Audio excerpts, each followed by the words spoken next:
Okay, so welcome to this RPA webinar.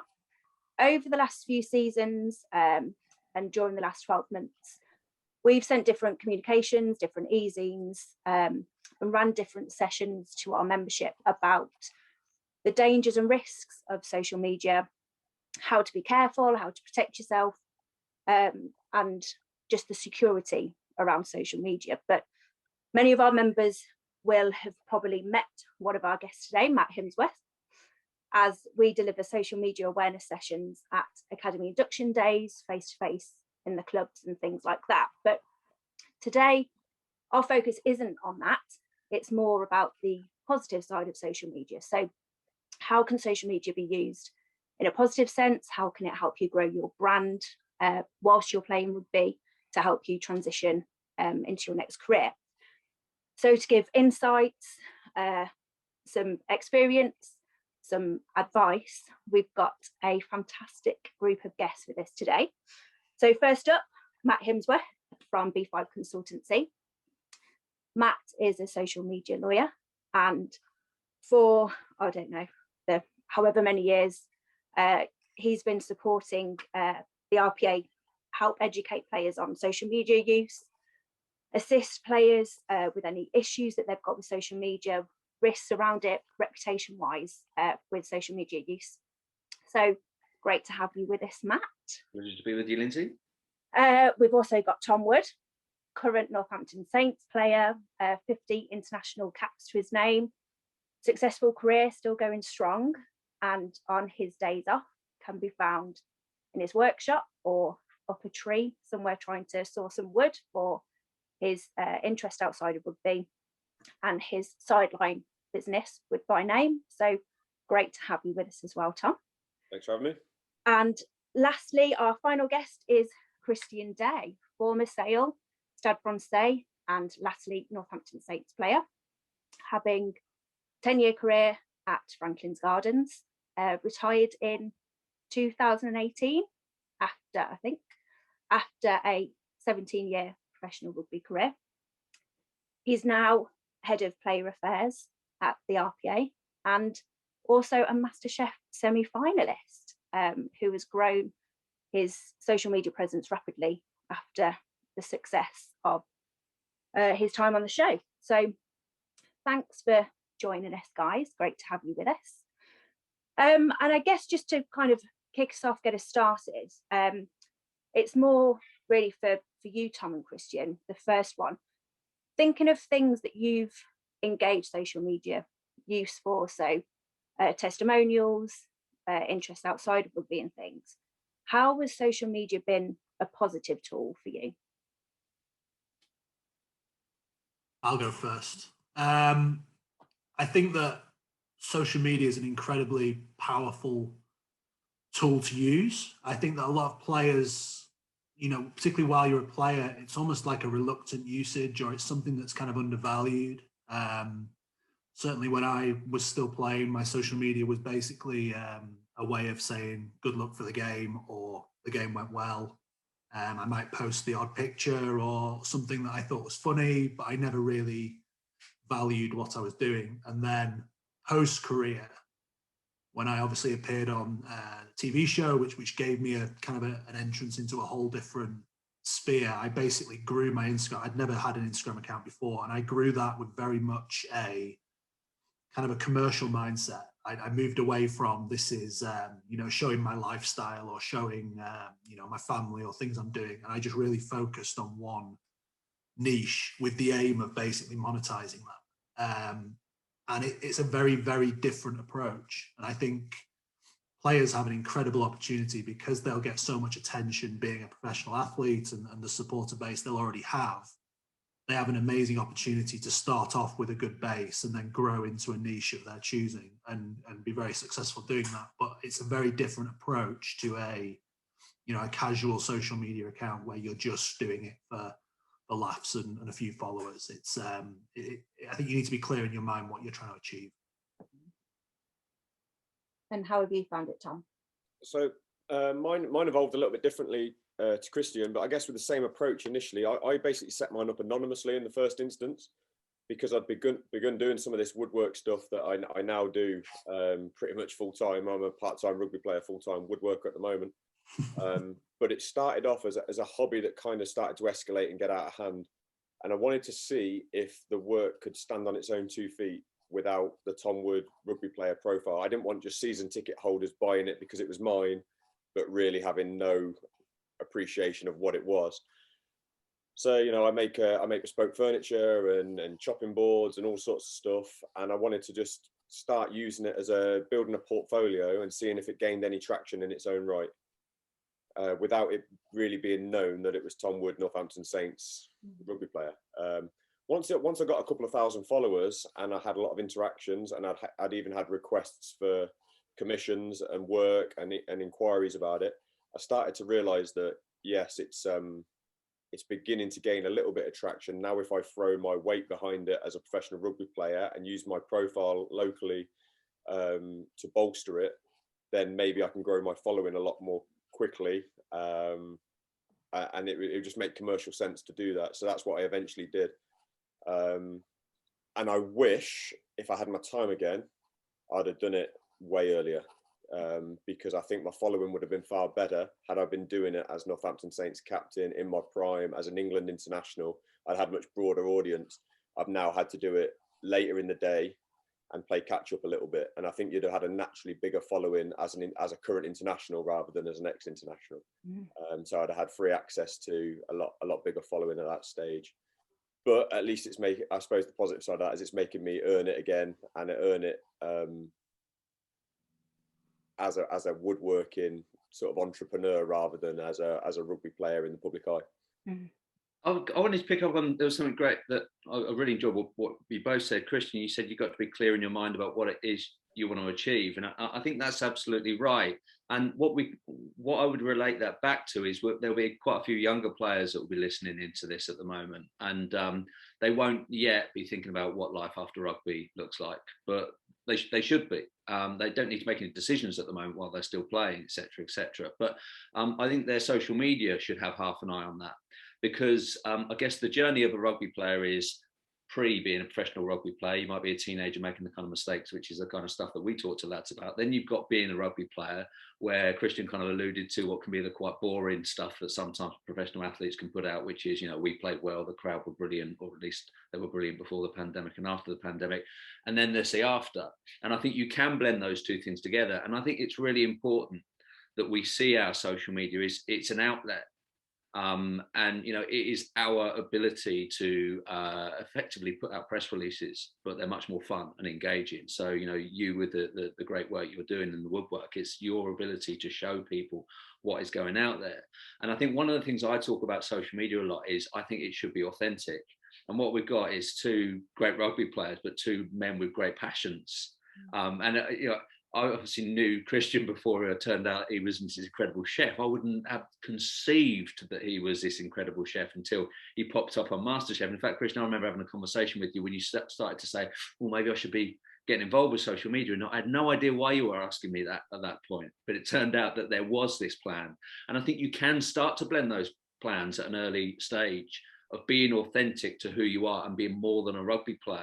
Because I think of a 20-year-old rugby player who sat there and has another passion.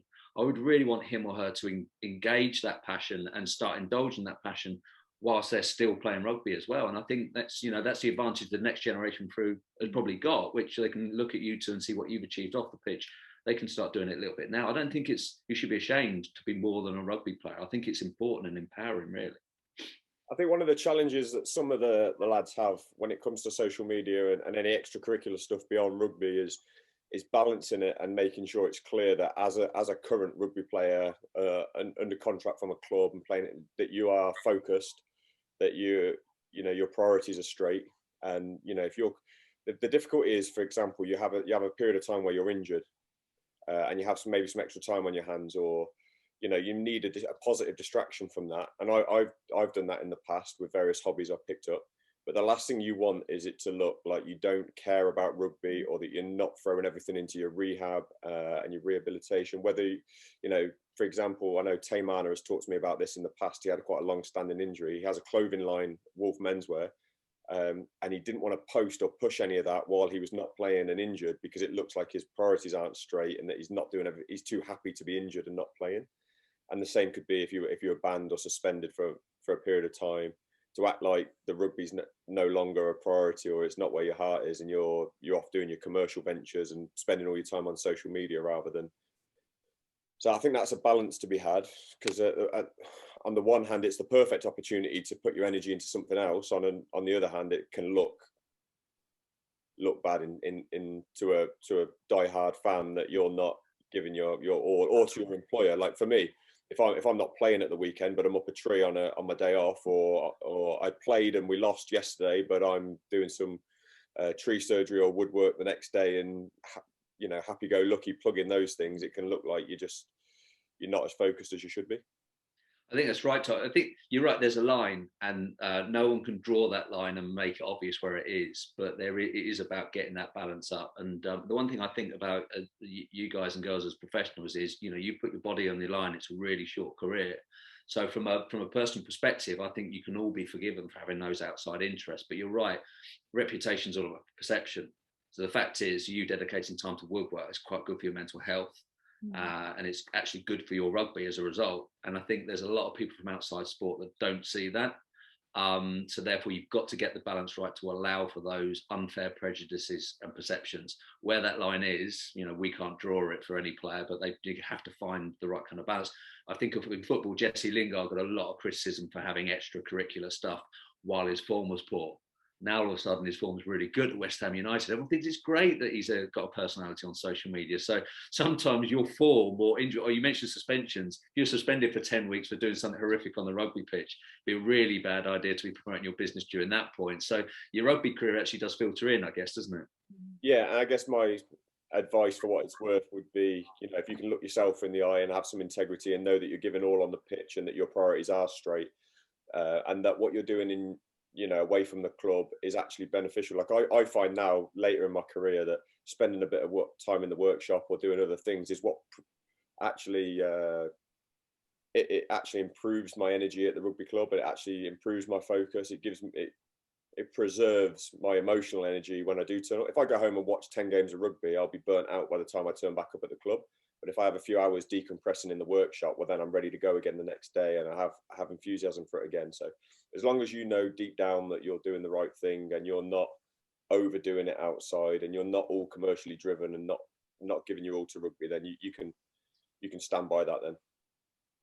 And do you think as senior players, do you think that's the younger guys, like what you said, Matt, have started earlier? Tom, you said that you wish that you'd kind of started it a bit earlier and used your name.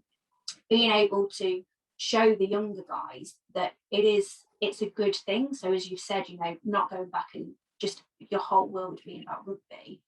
Is that a good thing for younger guys to be able to see that, these senior guys, these senior successful players actually are doing something outside of rugby, and yet they're still excelling in rugby as well? I think that's really difficult advice to give, because I've gone from one extreme to the other, and I don't think there's actually a right and wrong. So probably through to about 24, as an academy player, through to about 24, rugby was all that mattered. I didn't have all these hobbies outside of rugby. It was rugby. And you could argue that's what got me to where I am. Mm-hmm. I would watch every game at the weekend. I would be, stretching in the evenings, doing extra weights, extra skills. I would be spending my days off recovering and thinking and basically preparing for rugby. And that's arguably what elevated me to where I am now.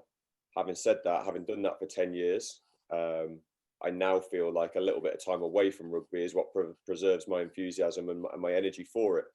And I hope I've got the balance right, and I hope it's the right thing at the right time in my career. But I wouldn't advise an 18-year-old to go out and get 10 hobbies before he's played any Premiership rugby on the basis that it will help you in rugby. Mm-hmm. It's a positive distraction for me at the right time when I have been injured, when I've needed to get away from rugby. But I wouldn't necessarily have valued those distractions as a 20-year-old on the verge of my first cap. Yeah, okay. And Christian, just picking up on something that you've said, that, you didn't have Instagram, really. You didn't push Instagram whilst you were playing. is now, because you are you have grown your Instagram following and things because of your success on MasterChef and your interests outside, have you pushed yourself out of your comfort zone doing that? Because you said that that's been something that you've actually been focused on. There's a specific reason for doing it. Because you didn't do it before, how have you found doing stories and different posts and things? Yeah, so I'm quite an analytical person, so I'll kind of study something and work out how others think that something should be done. I kind of attacked Instagram as wanting to, showcase my food. Basically, I didn't want it to show anything else, and it's been very successful in doing that. I mean, what I would say is I've spoken about this having a niche kind of thing. Like the food niche is probably the hardest one to get a following within, because so many people produce so much amazing looking food, and it's very easy to steal other people's content and post it as your own. So it's kind of a hard thing. I mean, what I would say is that, kind of what touching on what Woody said, as a player, you're almost embarrassed to showcase yourself. You're embarrassed to, I'd never used a hashtag before I opened my Instagram account, and it turns out that things like that are pretty important in terms of expanding your reach and getting your content in front of more people. So there is a kind of a science to it, and I almost look back on rugby, like I was always pretty shameless. Like if I wanted to do something, I didn't really care about what others thought, whereas some people really do focus on that and are embarrassed to do things. And yet, every year I see some of the most influential rugby players, they won't post anything all year, and then they'll pose with an Adidas boot with a hashtag that they've been told to use. And I'm just like, you're so much more than that. Maybe you've got your free boots, and maybe you've got a good deal out of it or whatever. But I just think players are underestimating how powerful they themselves can be, rather than waiting for Adidas to tell them every 3 months you've got to post something today because that's your deal, kind of thing. So, we spoke about businesses, but there's all kinds of things that players can use their social media for. I think what Marcus Rashford's done this year is going to open up particularly footballers' eyes onto the effect that they can have, and it goes way beyond the pitch. He's affected a part of Britain's culture now. And I think in America, so many players already have their own foundations or their own drive. They'll try and positively affect their own kind of area of the nation. And I think so many more big sports people will start thinking, I want to do some of that. There's no reason why younger players can't, take part in, for instance, their clubs' charitable endeavours. I know Woody's involved at Saints. You don't have to be selling things. You be building kind of your exposure on social media, but in a very positive way. It doesn't have to be about buy my t-shirts or subscribe to my SoundCloud and things like that. It's you can make it what you want it to be. And I've found in food, actually, that's what's been successful for me, is that big brands are interested in me, rather than I won't have a brand send me a product and I pose and hold it up. I just can't bother with that. And I've actually found that's been a positive. Sorry, Mike. I was about to, then I saw you were about to, so sorry, I've made you some editing. You spoke beautifully there, Christian. I really loved it. And I think I've just got one sentence I would say to a young player, or one question: what do you believe in?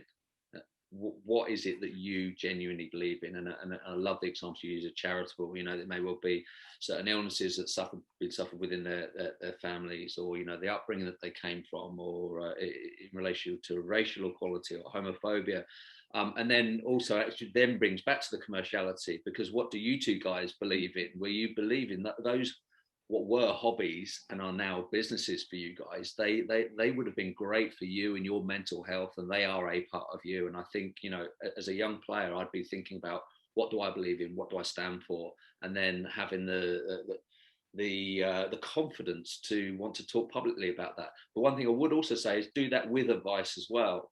Talk to people around you, talk to lads like you, or people within your dressing room environment, but also talk to the media team at your club, talk to your PDM, talk to people whose opinions you really trust before you then go out there and express yourself. And I think it can be a really wonderful and positive place, because as my job to talk about the negativity of it. And we supported rugby players, football players, cricketers in relation to trolling, racial abuse and all of that kind of stuff. But there's so much that can be achieved, and you two lads are great examples of that. No, I agree. And that was kind of something that just made me think of another question of not necessarily just Instagram, as you said, Christian, of, you know, selling products or something. So I don't know if you use any other platforms, if you use LinkedIn or anything like that, but is there any other benefits that you've gained from that you can kind of refer back to as being from social media that you potentially may not have been able to get if you hadn't have engaged in that? So either be it through, you know, networking or different opportunities. You've touched on the whole commercial aspect, Christian. So is there anything, what kind of benefits have you got specifically from social media and good social media use? It's not particular. It is social media, but I mean, social media is its own little world.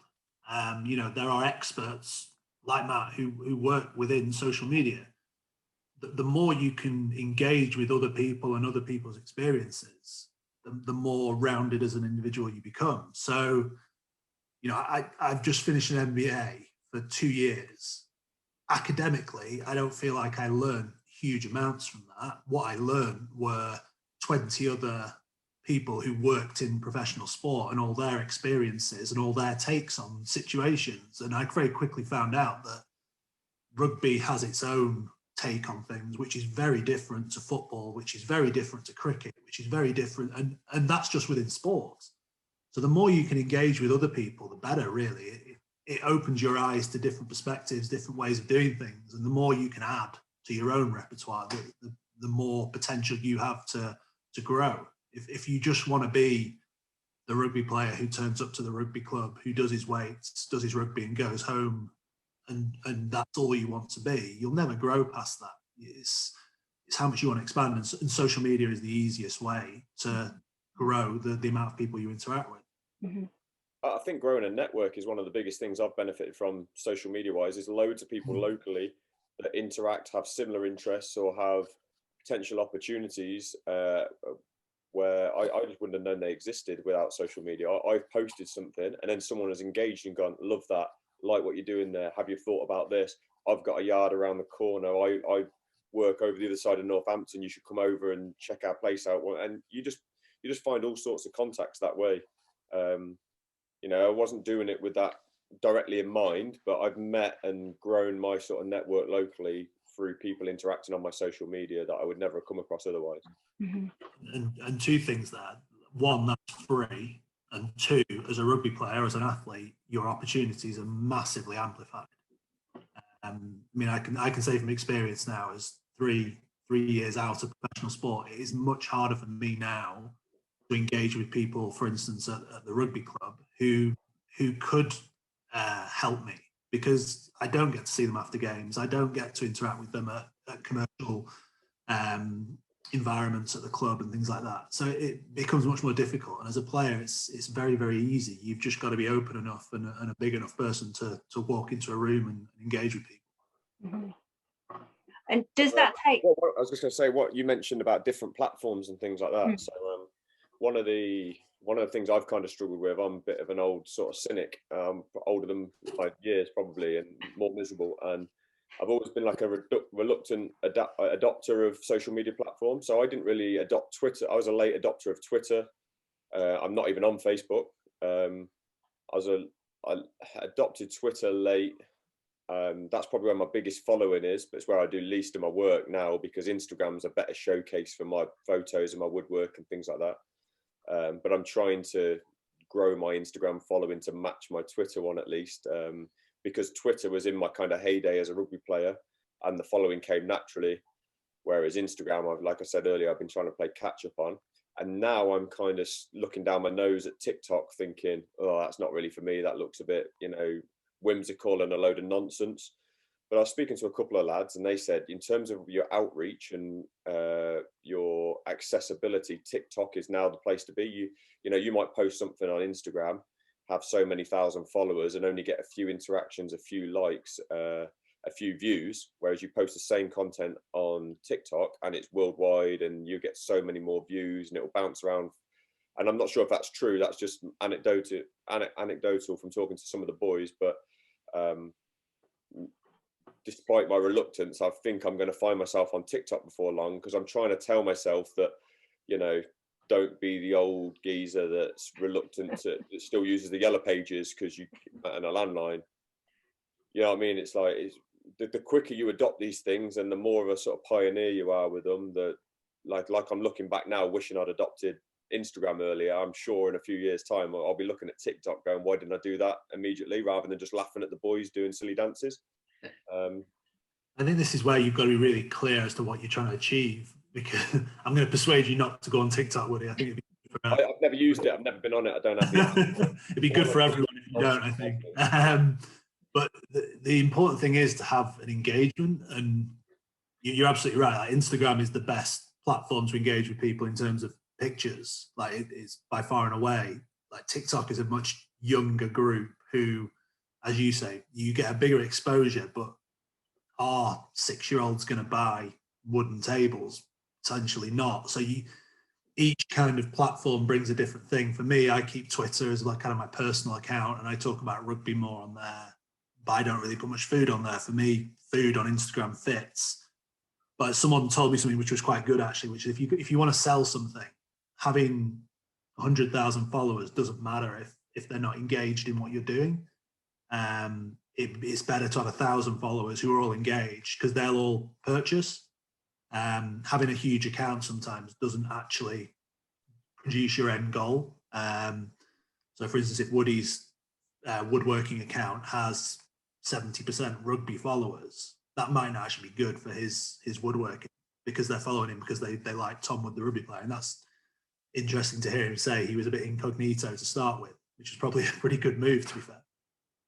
So, yeah, I've got a different approach to Christian. It's nothing to do with rights and wrongs. It's just a kind of the way I approach mine is where he's gone niche and he's kept it exactly, you know, what his selling point with his food and his speciality. Mine is more of a lifestyle thing, because it kind of ties into one another. So it's the rugby player, but it's the tree climbing, woodworking, chainsaw milling, unimog driving, land cruising, welding guy that's kind of just an outdoorsman, a practical outdoor. That outdoors life is a niche. So yeah, so I'm kind of into my hunting, my fishing, my rifles, my bow and arrows, my chainsaws, my tools, my woodwork, and it's more about me, the person, and all the exploits that I'm up to, which are generally in that mold of this outdoors practical person, rather than, you know, in a suit and tie behind a desk. And I'm trying to get people to buy into that. And yes, the rugby player is a part of that. But there's so much more going on behind the scenes, and it's hoping that people will find that interesting. And whereas they may have come there for the rugby, they actually find, oh, crikey, what's he up to here? And blimey, he's up a tree today, and he's doing some chainsaw milling. That's interesting. And, you know, it might not be for everybody, but like Christian says, the people that engage on one are likely to have a kind of an interest in all of them. What's interesting about I agree with what Christian said about, I think Instagram is a better forum because of the demographics there. TikTok is populated by a lot of kids. He said 6, and actually there probably are kids as young as that, and they shouldn't be, frankly. They should wait until they're 13, particularly some of the content that's on TikTok. But what Facebook does is they see stuff that other people do, and they either copy it or buy it. That's what they did with Instagram. Instagram was successful. Facebook said, we like that, we'll have that, we buy that. And they've done the same with TikTok. They haven't bought TikTok, but they've seen what works on TikTok. They've basically copied it and made it Instagram Reels. And, you know, you can have Instagram TV. And I think the work you do and the lifestyle that you have is perfect for that. It would work on TikTok. It will be successful, but you might not get as many people that will come back or buy stuff off you or get involved in that lifestyle. Whereas on Instagram, you can actually produce that kind of content, you know, videos that move quite quickly. So therefore, you know, you start shimmying up a tree, you cut a couple of branches down and turn it into something magical, which is a terrible analysis of what you do, Woody. Sorry, but you know, you can produce. But you can produce something nice, short, quick that hits people. They've only got to watch it for 10 seconds. All of a sudden, thinking, "Oh, That's Woody used to still do, play for Saints, he used to play for England, he's a big rugby star. I like him as well. And then people buy into that lifestyle. And the authenticity is absolutely crucial, and the engaged audience is absolutely crucial. And that's what, and actually I was going to pick up on what you said, Christian, about hashtags, because there might be some people who don't quite understand how that works. But if you hashtag something, then you are putting it into the community of people that are talking about those hashtags. So actually, I don't know what the Saints hashtag is. I suspect it's Saints or Saints Rugby or whatever else. Come on, you Saints is the one at the minute, I think. Right, he's on brand, which is brilliant. It shows that he's understanding social media. But you click on those hashtags and you'll find them whether you're following Woody or not. So if you're putting hashtags that are related to your lifestyle and what you want to get out there, then people. And I'm not explaining this to you, Woody. I guess I'm explaining this for the audience out there. But those hashtags are absolutely brilliant for generating people beyond people that follow you on Instagram. So that's great. And as I said, it's all about nicking what works well on TikTok and put it on Instagram. So I am still a big fan of what can be achieved business wise on Instagram as compared with TikTok, but I'm also slightly prejudiced against TikTok as a father of a 12-year-old girl. I hear that. There is that. So last couple of questions, and following on from that, really, Matt, Christian and Tom, you both said that you've actively tried to increase your followers. So what have you found has worked in terms of increasing your followers on things like on Instagram? I wouldn't say I've actively tried to increase my followers at all cost. It's a case of trying to find what does get that authentic engagement and what does actually work and resonate with people. And it's all of a learning curve with me. So I might post something one day that I've made that's really technical, that I think is a high level of skill and precision, and it gets no traction because people just don't understand it or they don't like it. And then I've posted something that is actually quite simple, but it resonates and people see it and it's eye-catching or whatever, and people engage with it. So I'm learning all the time as to, sometimes I waste my time doing something that I think is really intricate, really technical. I put it out in the universe and nothing comes back. And then the opposite, I do something I post quite casually without giving a huge amount of thought to, and everyone's all over it. And I wouldn't say it goes viral, but in terms of my following, it's obviously attention grabbing. And that's just something I learn along the way. And then it's just trying to figure out which way you want to steer it, and understand what perhaps makes you money, or what is good business sense, what's authentic, staying true to what you are, but understanding what people want to see, and how you can best use the platform. And that's kind of a lesson that I'm always learning. Okay. Yeah, I think for me, I kind of started off, as most people do, like I want more followers, and certainly getting to 10K on Instagram is valuable because it opens up a whole new group of kind of features that you don't get below that amount. So that was good. Whereas now I'm not so interested in my following. I'm more interested in my engagement, and particularly with kind of big brands. Because for me, I don't want to be a chef. I don't, private dining is hard work. And so I don't really offer that to too many people. But what is interesting to me are things like I say, if a big brand gets in contact and says they want a certain piece of content, or they want me to showcase a certain product, things like that, that's more what I'm kind of angling towards now. And it's more of kind of a side hustle to what I do as my job. So it doesn't affect my day-to-day work, because if a company says we want this content for 2 weeks' time, I can just fit that in as and when. Actually being a chef is impossible with my job. I can't do that. Yeah.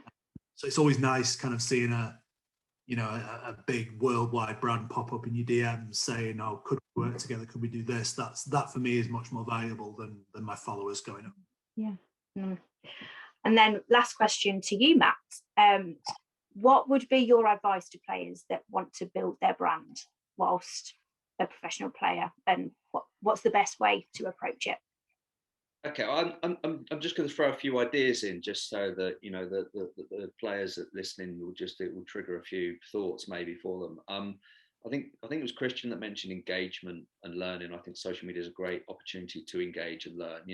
Explore areas that you didn't know about before. Follow people that maybe they didn't expect you to follow them. Engage with their tweets or posts or whatever else. And if you're interested in DJing, start engaging with people like that, because in your early stage of your career you can start to learn and find what there is for you, and it is something that you can do after rugby or during rugby or whatever else. And a part of that is, subject to your rules within your team, within your media department. Do things like podcasts, guest with people, engage with other people's work and brands, because you might find that something that you didn't know that was a potential career for you is a potential career for you. And use your celebrity status as a rugby player. It's a short career. These players put their bodies on the line. So therefore, you are completely entitled to use your blue tick and your followers and everything else that comes from being a rugby player for your own benefit, because you've earned it. You worked blooming hard to get to that point. So I think that's important. And then social media it's really simple, and what does well, as Woody mentioned, you can think really hard about a great piece of content. He takes hours to prepare, and all of a sudden it bombs, and then all of a sudden he flicks something on there because he happened to be out doing some woodwork, and it goes viral. It does really, really well. People respond to simple messages on social media. So, on my company website, I spend a lot of time writing what I think are really brilliant and intellectual blogs about society and hate online and social media. And then I posted a picture yesterday of me and my two colleagues in the pub after an away day. It got more likes and retweets than anything else I spent time over. So simple messages on social media are great. Photos and videos are really, really good. People like watching short videos or photos. Also bearing in mind that people are on their smartphones as well, so that's why they haven't got much time to engage. So if you are running a business and you're putting videos online, and actually I'm a hypocrite here because I don't do this all the time with my own business, but you can put subtitles on videos as well, so people can sit on a train and they've forgotten their headphones and they can actually follow what's being said as well. So it really is about being simple, impactful, short, sweet. And those are some of my top tips. Fabulous. Brilliant. Thank you. Well, thank you guys. That was really good. Great advice, great tips. So I think players will get a lot from it. So are you happy for any players that watch this back to either get in contact with you directly through either some of your contact details, Instagram, Twitter and things? Are you happy for them to raise any questions with you that way? Yeah, absolutely. Instagram is probably the best place to find me. I engage with just about every comment on my post or direct message, and try and get back to people and acknowledge people whenever they message. I've just about got a small enough following that I can keep up with that these days. I suppose if I get into the millions, I'll have to start thinking about whether I'm doing that personally or not. But for now, I'm okay doing that. Awesome. Brilliant. Thank you. And as always, can contact your development manager for any further advice, guidance and support in that way. So thank you guys, been really good. Appreciate it. Thank you. Thank you, Lindsay.